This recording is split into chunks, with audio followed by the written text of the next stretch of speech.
The opposition of the regional government is challenging a €190 million public investment in ski infrastructure, arguing that climate projections make the plan economically and environmentally unsustainable.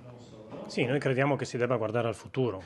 fare i conti con il fatto che il Friuli Venezia Giulia è un hotspot climatico, come dice la stessa Agenzia regionale per l'ambiente, e che quindi gli impianti sotto i 1500 metri di altitudine già oggi sono antieconomici e in prospettiva ogni grado di aumento della temperatura la quota si alza di 150 metri.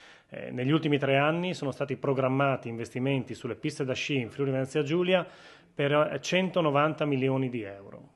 Ecco, crediamo che questo sia davvero anacronistico, che bisogna fare molta attenzione agli investimenti che si fanno sui poli sciistici, che non vuol dire chiudere gli impianti dall'oggi al domani, bisogna salvaguardare le strutture esistenti, salvaguardare i posti di lavoro esistenti, ma i nuovi investimenti devono essere fatti guardando a una progressiva destagionalizzazione, pensando al cicloturismo, pensando ai trekking, pensando a tutte anche quelle buone pratiche di valorizzazione delle aree montane che si stanno svolgendo e dimostrando in giro per l'Europa. We have been proposing other form of investments, for example, invest in the tourist tax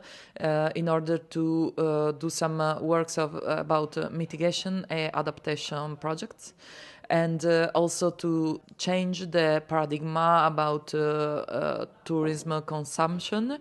We have to take into consideration also that this amount of investments and costs doesn't take into consideration all the environmental costs of the investments that are done. So we have to act now in order to avoid that over-tourism hit us.